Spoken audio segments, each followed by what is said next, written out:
introduction. Thank you.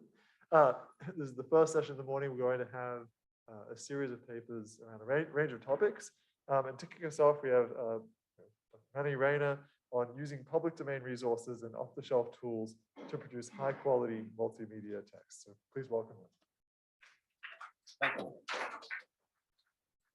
Oh, okay, so you see the title, and I'm Manny Rayner. This is joint work with Belinda, Chiera, and Cathy, Chua.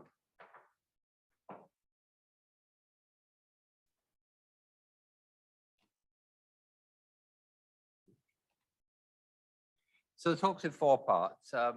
First of all, I'm going to talk about what multimedia texts are and why we might want to make them. I'm going to talk about how you would go about doing that, describe some initial experiments, and then say a few words about what we might do next. So first of all, since we're in Australia, I'm going to have to address the question why we'd want to learn languages, because the basic thing we're trying to address here is helping people learn foreign languages well. And first of all, it's not enough just to know English. The whole world knows English to some extent, but a lot of people know English very badly. And sometimes people don't actually want you to understand what they're saying. If you're in an intelligence context, that'll be very familiar. It's not true either that you can learn foreign languages just from logging into Duolingo and doing their courses. That will maybe get you to low intermediate level. It will not get you to the advanced level that you need for doing serious things in foreign languages. If you want to get to an expert level in a foreign language, you need to have a large vocabulary and a large comprehensive grasp of idiom, and that's a hard thing to do. One of the things you're going to have to engage with is reading difficult texts, read a lot of difficult texts, and that's quite challenging for most people. So what we're trying to do here basically is help people get to a high level in foreign languages by reading a lot.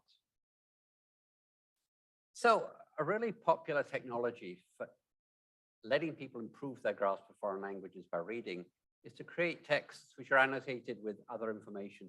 Typically, you want to put in audio and translation, so people can listen to the text and they can look up words or look up sentences when they're unsure about what they mean. And that gives you a much smoother transition to reading difficult texts. And also being able to listen to things as well as read them helps you synchronize your reading skills, your listening skills. And there's a lot of platforms like Microsoft Immersive Reader, Link, LWT, which help you with this kind of approach. And the specific platform we'll be using to this piece of research that I'm talking about here is a platform called Lara that I've been involved with since 2018. It's an open source learning by reading platform. It's got quite a lot of functionality, but the only things I'll be talking about are adding audio and translations to your text. And we've found empirically that it's very important to have high quality audio and translations. If you put in TTS, it works, but people don't really engage with it. They don't find it fun to listen to. So it's important to have high quality resources to build your text out of. And here's an example of the kind of thing that we're trying to produce. This is one of the texts I'll be looking at in a minute. It's a short story by Didier Maupassant. It's the one with the necklace. So the text looks like this. You've got the text of the story. I can click on an audio icon here. Une de ces jolies et charmantes filles, née comme par une erreur du destin dans une famille d'employés. So this is audio taken off a French site for free audio. I can hover over, I can click on this and I can get a translation. So this is the kind of thing we're trying to produce, a high quality multimedia text with high quality audio and high quality translations. So how do we go about creating that kind of thing? Well, our starting point when we began this work was that it should in principle be easy because there's a lot of material out there that you could use. You go to Gutenberg and you find tens of thousands of pieces of foreign language texts, which you could just download. And for many of those, there's an English translation, which you could also download. If you go to sites like LibriVox, you can find high quality audio recorded by very dedicated volunteers to high standard. So you should be able to use that to build high quality texts in large quantities. And you've also got tools that you can download, which do a large part of the work for you. You've got good recognizers. The one we used here was Google Cloud Speech to Text. You've got translation aligners, which will line up the source and the target sentence by sentence and put them in correspondence fairly accurately. We use UAlign. And there's tools which can take your audio and split it up into smaller pieces. We use the FFmpeg splitting on silences tool. So there's the resources and there's the tools to do it. And the question is, how do you put all that together?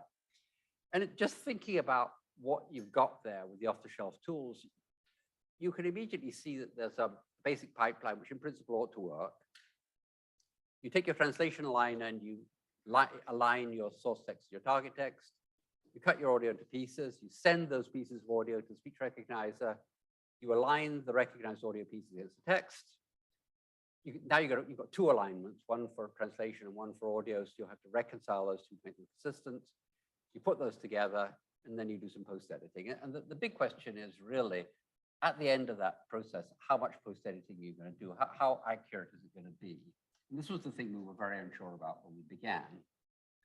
So let me just give you an example of how our pipeline works, just using a sample piece of French poetry that you'll see in the paper. This is a section of a poem by Rimbaud, Les Poètes de Sept Ans. So here we're starting off with three pieces of resource. We've got the French text, which is the top left. We've got the English translation of the text underneath it. And then on the right, we've got an MP3 of the poem. And all of these you can just download off the web. Now we put it through our translation aligner, and that splits the text up into pieces. And for each piece, we've got a piece of French and an English translation. This is what it looks like. The text cut up into little bits with translations.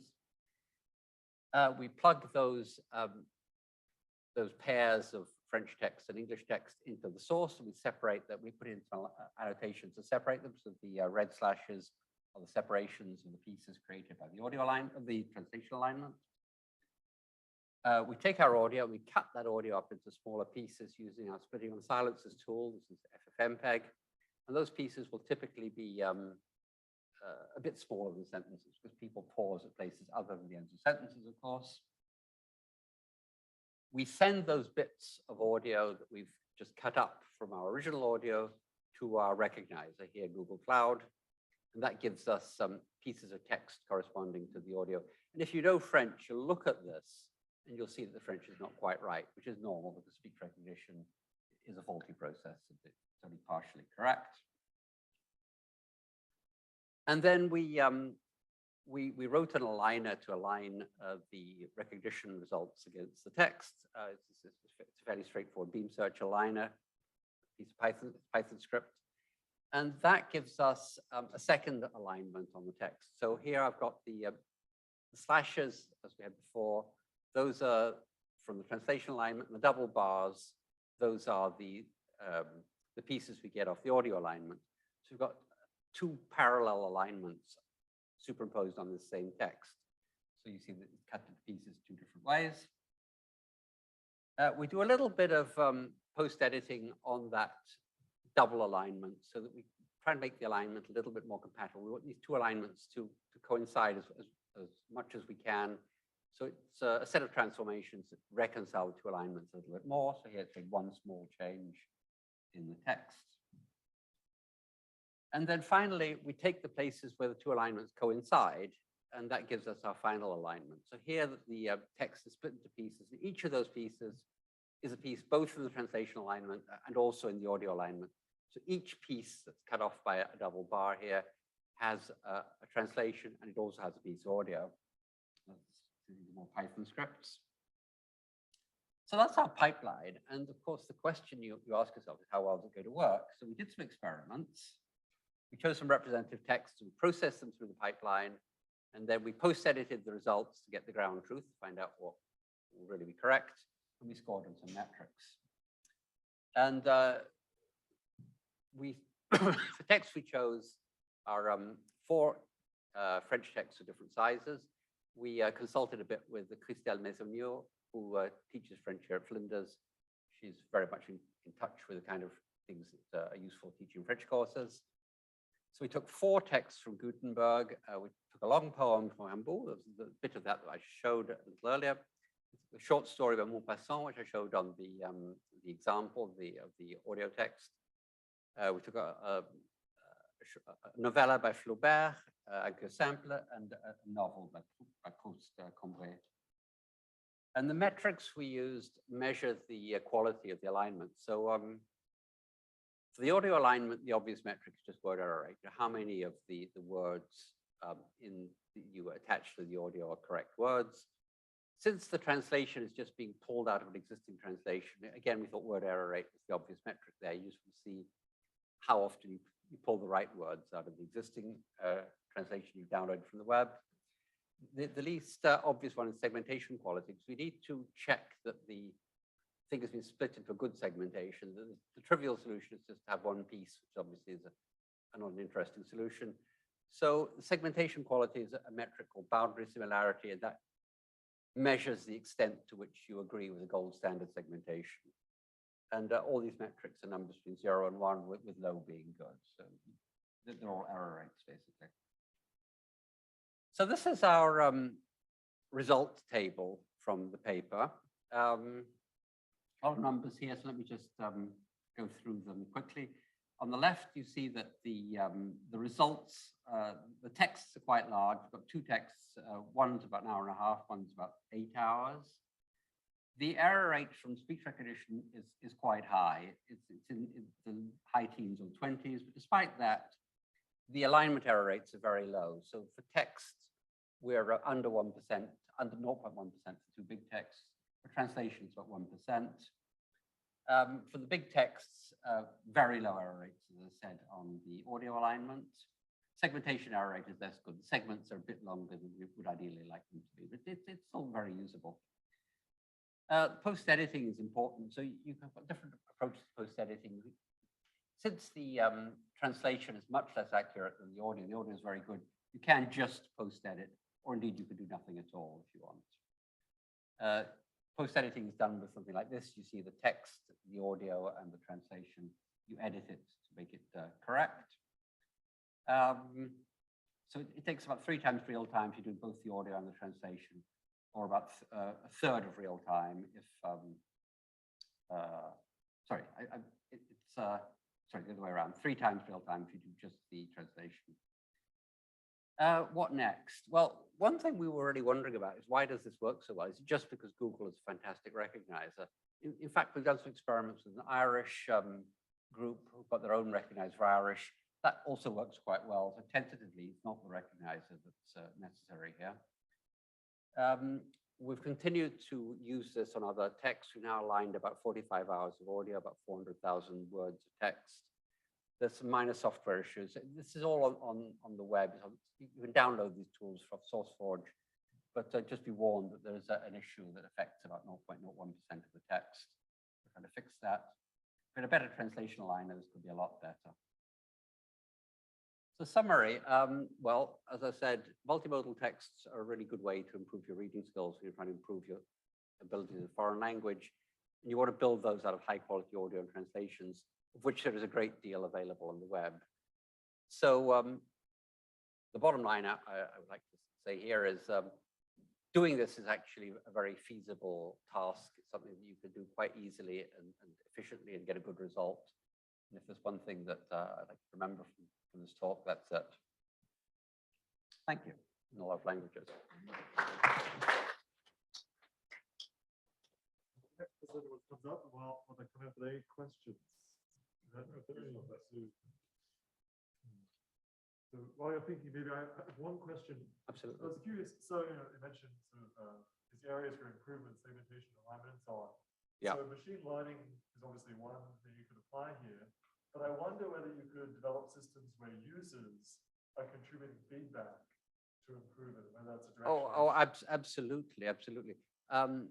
Ideally, we'd set this up so that we'd have everything posted and people could adjust the segmentation as they saw fit.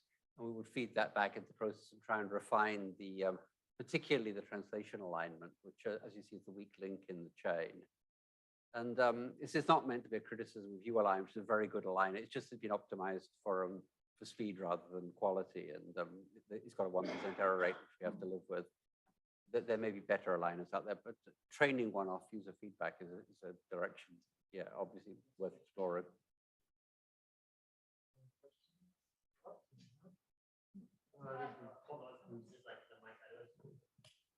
Hi, thanks for your presentation. So you said that you take the books, written text, and then you get the audio from also another resource. Have you Yes. thought about using text-to-speech technology instead of the audio? Yeah, yeah, audio and We how would that have, work? we have a couple of papers where we've compared human audio and text-to-speech audio in this kind of context. And the results were actually not what we'd really expected. Teachers judge the text-to-speech audio as being pedagogically adequate. So it's got to a level now where it won't actually harm you if you use it for teaching purposes. But everyone says that it's much less natural, it's much less engaging, it's much less pleasant to listen to. So if you're going to listen to hours of audio, a human voice is really a big plus. You just don't want to listen to an hour of TTS. It's no fun. Thanks. Yeah, well, maybe thank the speaker again.